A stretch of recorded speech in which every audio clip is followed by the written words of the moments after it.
Last trip abroad, 1896.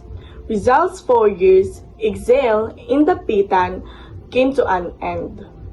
So July 31, 1896, he left for the Pitan on board the España for Manila with delightful stopovers in Dumaguete, Cebu, Iloilo, Capiz, and Romblon.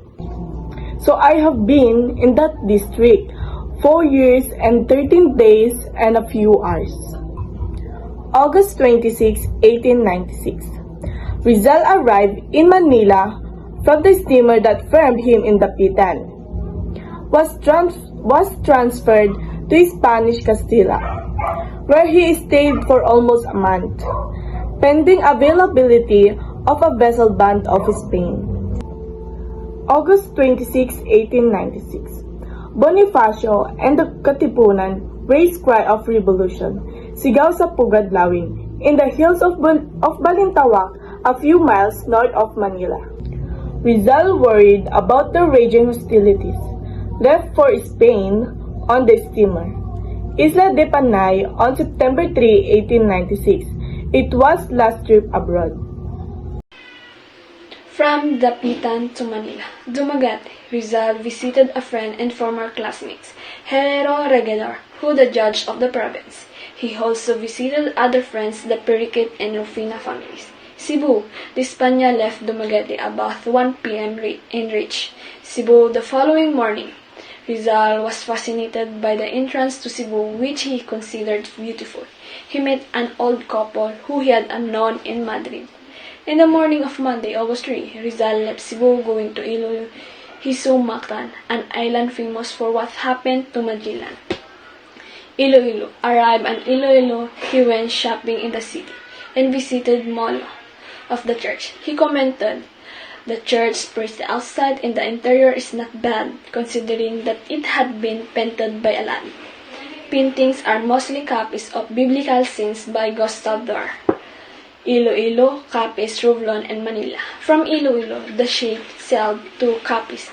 After a brief stopover and proceeded towards Manila to Romblon.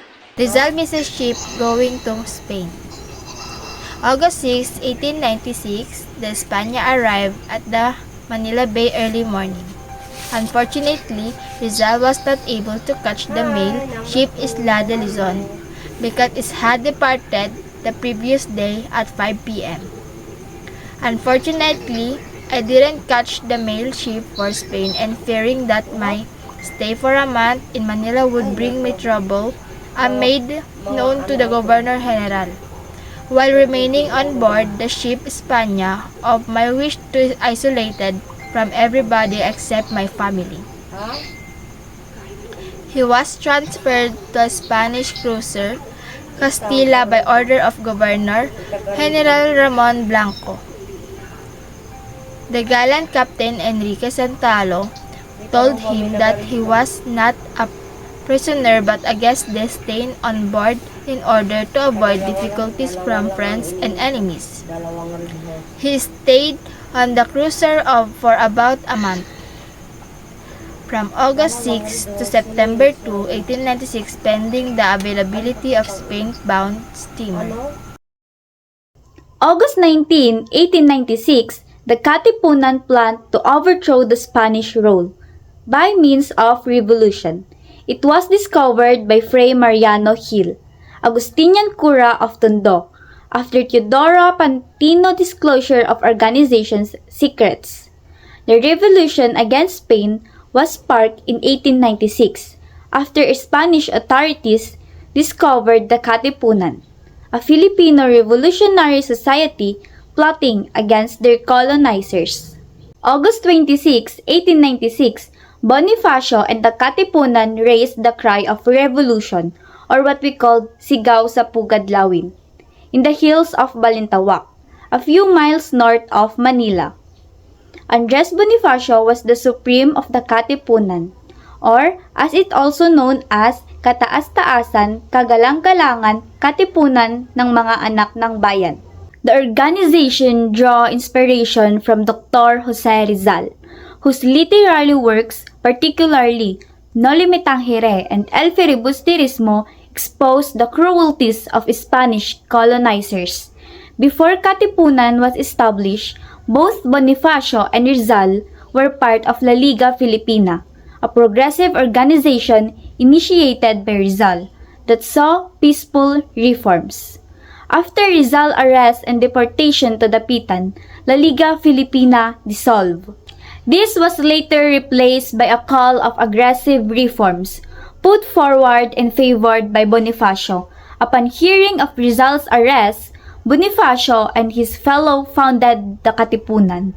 The anti-colonial secret organization eventually attracted people from lower and middle classes across the country, joining them in an armed revolt against Spain. Rizal, the country's national hero, refused to participate. He believed timing wasn't on their side and the nation was still unprepared. In spite of his friends' reservations, Bonifacio and his fellow Katipuneros continued with their plan.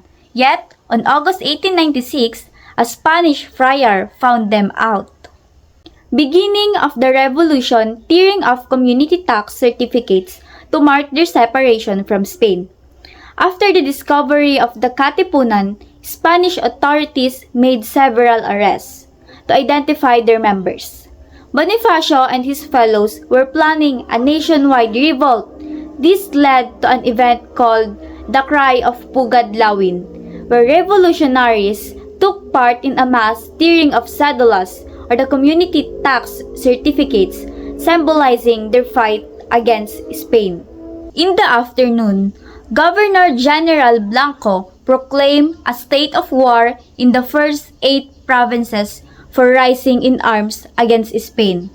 It is the Manila, Bulacan, Cavite, Batangas, Laguna, Pampanga, Nueva Ecija, and Tarlac. Amidst the declaration of war in 8 provinces, Rizal received letters from Governor General Blanco introducing him to key officials in Spain, signaling an official purpose for his journey. On September 3, 1896, Rizal wrote to his mother before departing. He transferred from the Castilla to Isla de Panay en route to Barcelona, accompanied by notable figures like Don Pedro Rojas and his son. This marked the start of his final trip to Spain. Rizal in Singapore.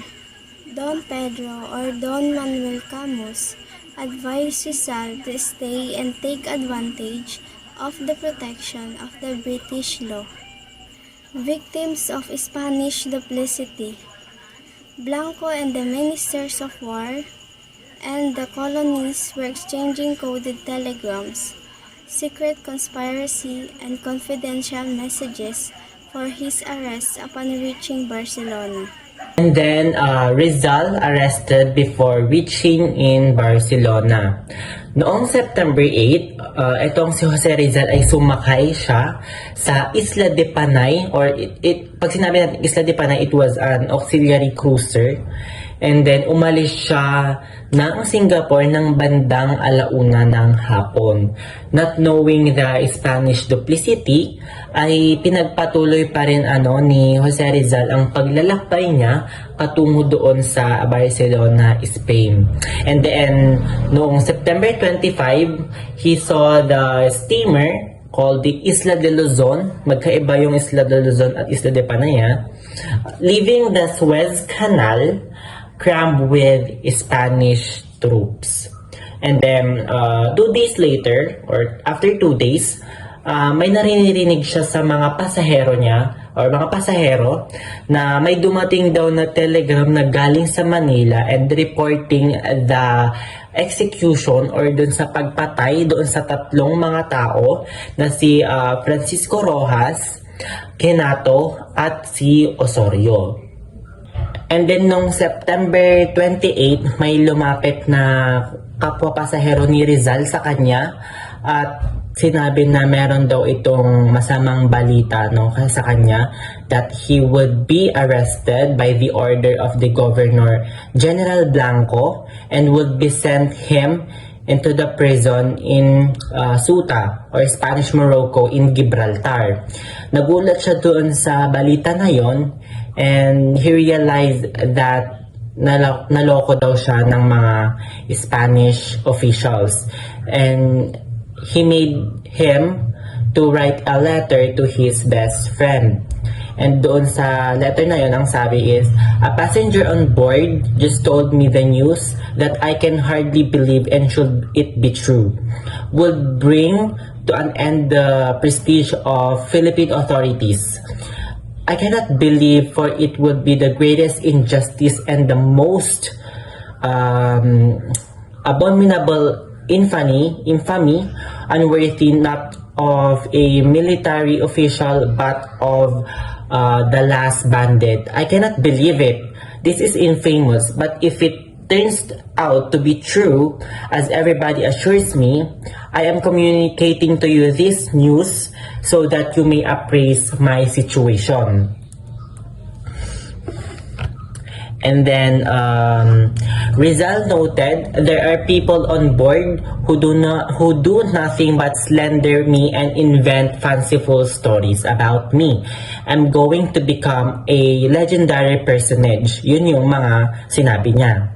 And then nung last day of September, which is yung September 30, the steamer anchored at Malta. He was officially notified by the Captain Alimani that he should stay in his cabin until further orders from the Manila. And then nung pagkarating niya sa Barcelona, he was a prisoner for 8 days. And then Rizal was escorted to the grim and infamous prison fortress named Monju. And then Jose's interview with Eulogio Despujol that he would be shipped back doon sa Manila. After the interview, and no one knows about the interview, Rizal was taken aboard the Colon, which was full of soldiers. And then, noong alas 8 ng gabi, umalis itong barko na to sa Barcelona, nasakay si Jose Rizal. So, in a conclusion, Jose Rizal is a very intelligent person. He always think in a positive way, no? 1896 was the year that he went back to Manila and considered his last trip abroad, concluding on his messages to his family and his best friend regarding his presumed death. No, he knew that it was his last trip abroad, and doon niya na-accept doon sa sarili niya na the possibility to perish anytime during the trip. He was so brave, no, that just physically but emotionally as well, that he thoroughly decided every step to take. However, Jose Rizal was also just a man who commits blunders, no? During his last trip, he did one of his greatest mistake, at yung pagkakamali niya yon ay yung pagtitiwala niya sa best friend niya who was also secretly conspiring against him. Yun yung malaking pagkakamali niya sa buong buhay niya. His last trip was the saddest part. He knew his death was near, yet he still went to home. Therefore, with the love of his country and his countrymen, he chose to die rather than to be safe abroad while his country suffers cruelty of other country. Nevertheless, he released the Philippines from captivity and freed us. No, pinapalaya tayo through his peaceful and heroic way of revolution. So that ends the module 13, the last trip abroad of Jose Rizal. Thank you for listening.